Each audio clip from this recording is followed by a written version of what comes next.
unmute the mic. Cool.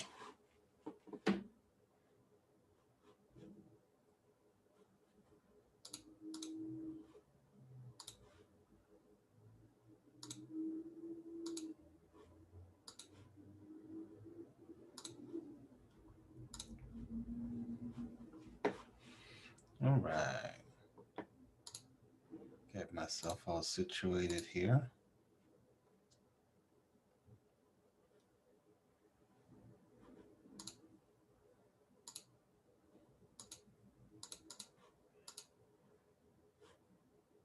Okay. Let's begin. All right. So this is module 4, or sorry, module 4, chapter 4 in our continuation of VMware. I know that for a lot of students, this is the time when they'll start ramping up submitting assignments, because I used to be that kind of a student too. So I am well aware that students who are behind are going to start catching up now. And I will do my best to stay on top of the grading, and so that you know where your grade stands. Please remember that I accept any and all assignments until we hit that due until date. Once that is struck, I will no longer accept anything. So please schedule yourself accordingly. I'm pretty sure in this course you will have time to catch up in case you have fallen behind. But if not, please be sure to submit everything before the due until date. You won't get punished if you submit up until that deadline, because I understand that life happens, and this has been a crazy year. So I'm not gonna punish you for that. With that, let's go ahead and run through this chapter.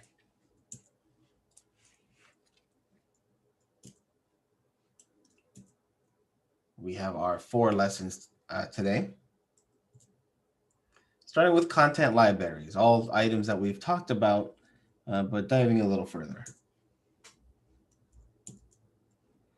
So your content libraries are awesome to share things that you've made, like virtual machines or appliances, or even sharing ISO files across vCenters. It's an effective way to share all this stuff without using SneakerNet, really. They're simple to manage, and sharing is pretty straightforward. The content libraries can be consistent across multiple sites, so you don't have to do backups and transfers yourself. They synchronize with each other and can use the vCenters and vCloud directors in order to do that. So you really, once you upload into a content library, it's up there for all your other vCenters to access. You can have different kinds of libraries: local, published, optimized, published, and subscribed. So anything that's local or published can be added, modified, or deleted by any admin. Subscribed can't be changed by a user who subscribed to it. Kind of like you can read, but you can't write. A subscribed content library can't be published. An optimized published is residing on a remote vCenter server and gives you access.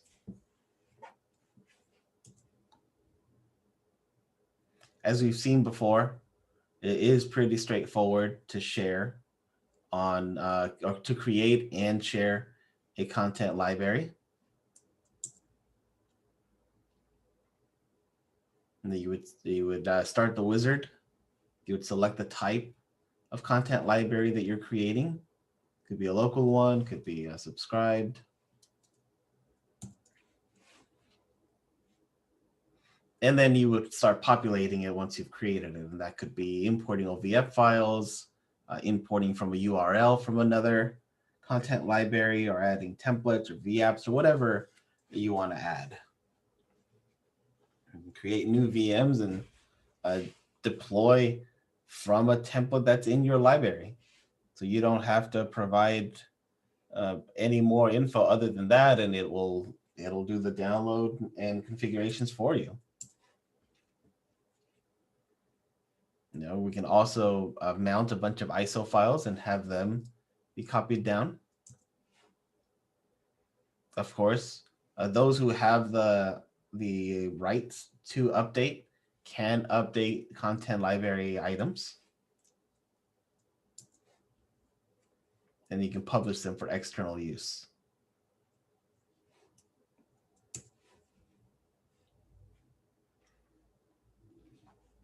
Through a subscription, you can download all the library content. And one of the great things is it doesn't download the actual items, it downloads the metadata so that when you need them, you can get it then instead of just already populating.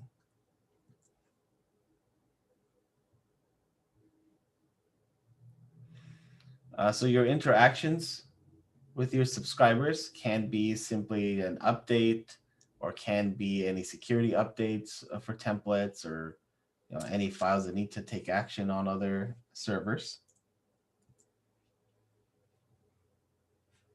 Synchronizing can happen in the background at a scheduled time or just automatically, so that all your subscribers are all completely updated without them having to do anything. Your maximums. A vCenter can have a total of 1,000 libraries. It can sync up to 16 at once. An item in the library could be up to 1 terabyte. And you have a lab on creating a content library. Lesson number 2 will be the host profiles. Another way to make your life easier, especially when we're talking at a data center level, because these host profiles can be used to deploy on new systems or to update systems without having to touch every physical ESXi server. Not a problem if you have 1 or 2, but a problem if you're looking at 20, 30 hosts in one data center and you need to update their settings. It's just much easier to say, here's the profile, go ahead and update. Kind of like a Windows group policy.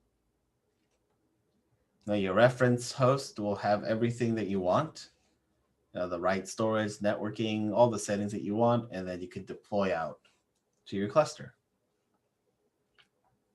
Once you have these in place, these host profiles in place, any new host that comes in will be checked for compliance, and it'll let you know, hey, these things aren't compliant with the profile that was made.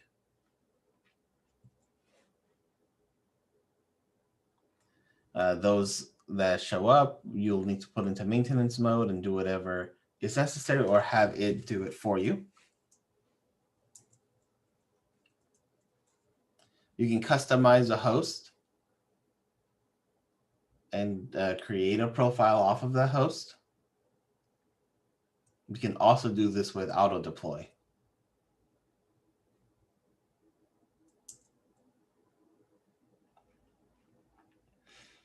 And within the navigator, we can copy out any host profiles that we want. So for example, let's say we have our golden image and we want to save that. We can save it out as a CSV file. You can use that same file that you exported, import to another vCenter, and then apply it out to the hosts within that data center. So it's great as a little backup.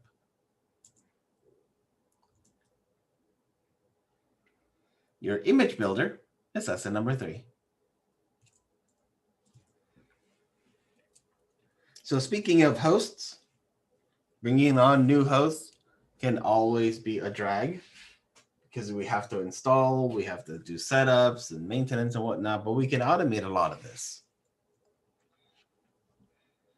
A ESXi image contains these four main items: the hypervisor, the core hypervisor, the plugin components, the drivers, and the CIM providers. A VIB, or a vSphere installation bundle, has a number of things that may not be in the default install, like drivers or other plugins. So, your standard installer has base things that will work everywhere, but maybe you have a certain storage card that it doesn't read. Well, you'll need to install that driver by using a VIB. The image builder will help you create and manage these image profiles. You can also use this to build network boot images so that you can deploy ESXi over the network to these systems without having to touch them.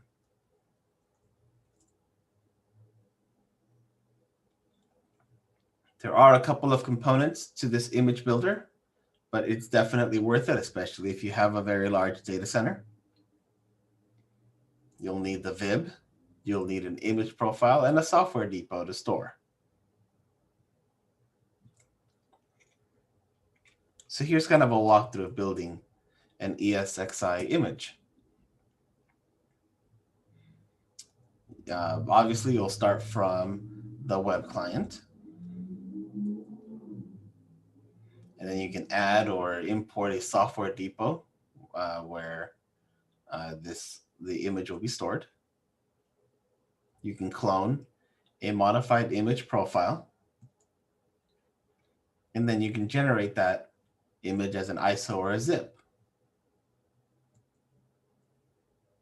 Speaking of auto deploy, the last lesson, this is where we can take those images created earlier and have the physical hosts boot off the network and receive the OS and configurations and boot from the network.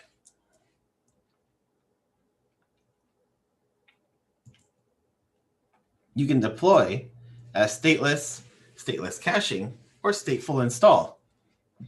The stateless mode uses no local storage. Every stateless ESXi boot is like a first boot, and you'll see that in a moment. And the host configuration is abstracted into a host profile. The stateless mode has the advantage of easy replacement, removal, or addition of failed hardware, and improved ease in scaling hardware deployment because it's not installed into the physical hardware. It's just booting off the network until it's turned off.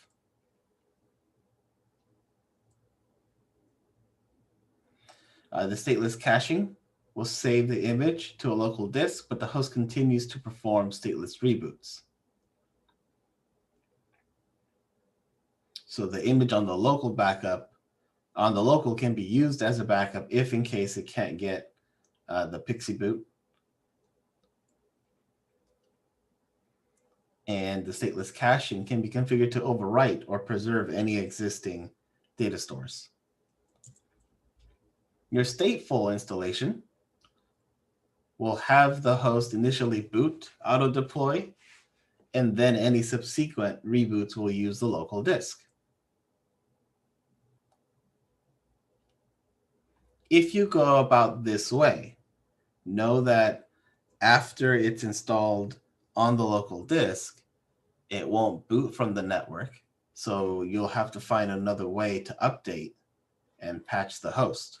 So if you want to use the stateless method, you essentially want to stay using the stateless method and not have stateful.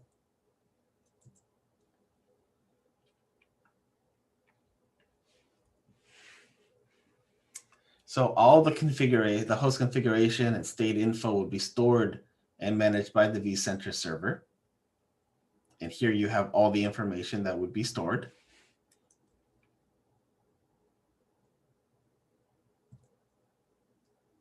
Your auto deploy architecture may look a little crazy, but it's not that different from any other network boot,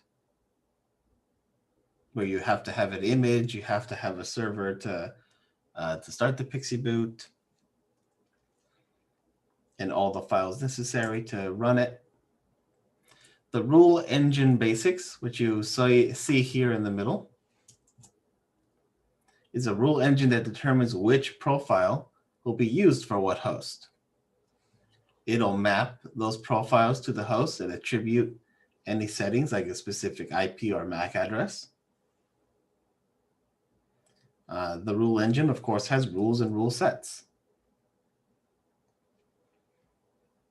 In order to use this method, this auto-deploy method, you need to have the host, number one, be able to boot over the network. And you need to have the DHCP server point to a TFTP server to download the Pixie files.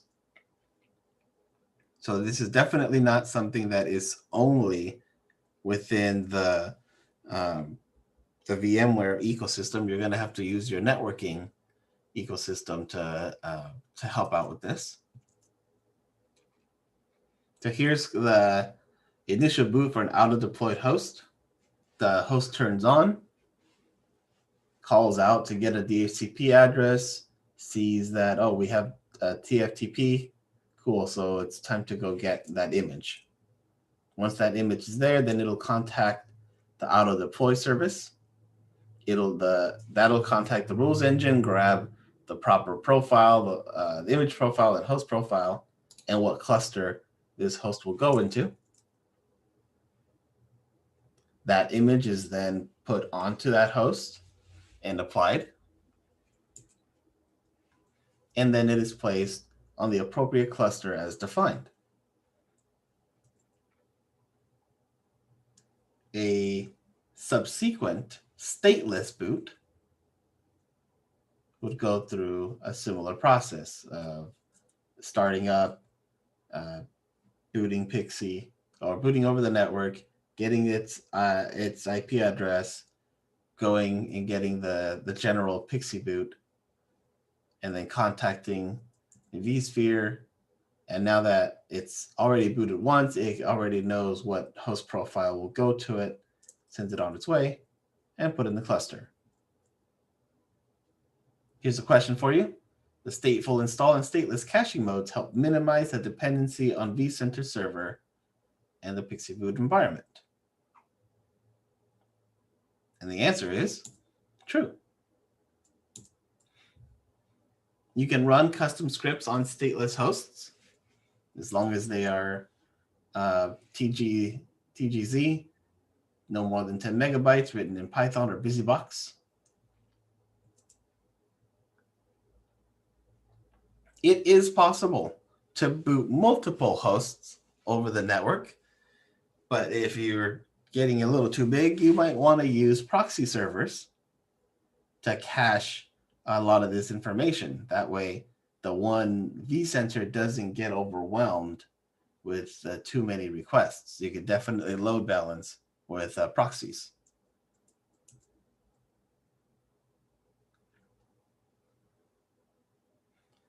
Like I said, you can use those host profiles to configure and auto-deploy your stateless caching.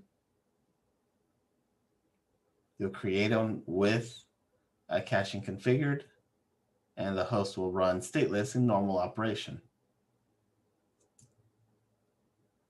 A stateless caching host, after getting its image, will boot locally. The reboots can be stateless when Pixie and auto-deploy are available.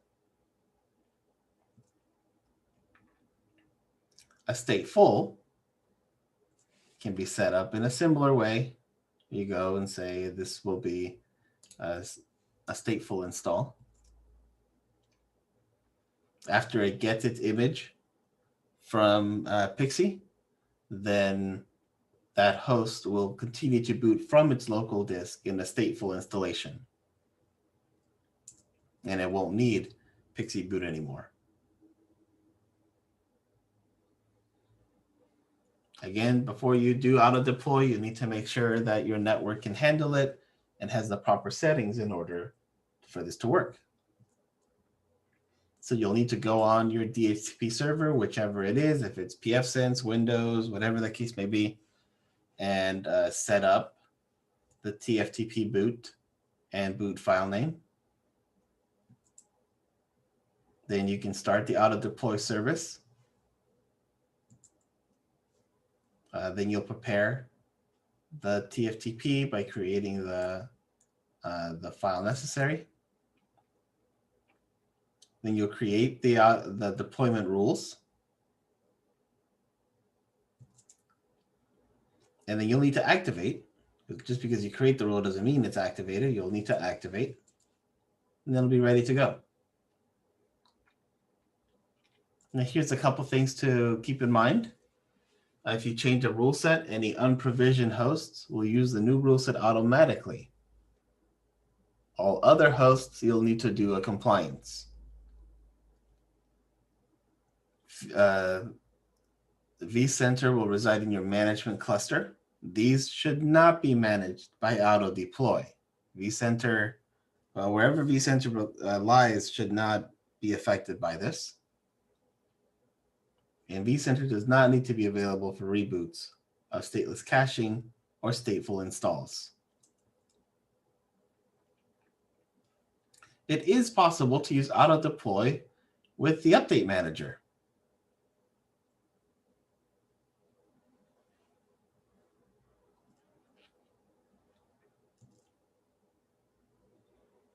And then you'll have a lab to work on this. As always, if you have any questions, feel free to put them in Discord. But I hope that this was informative for you. And we shall see you soon.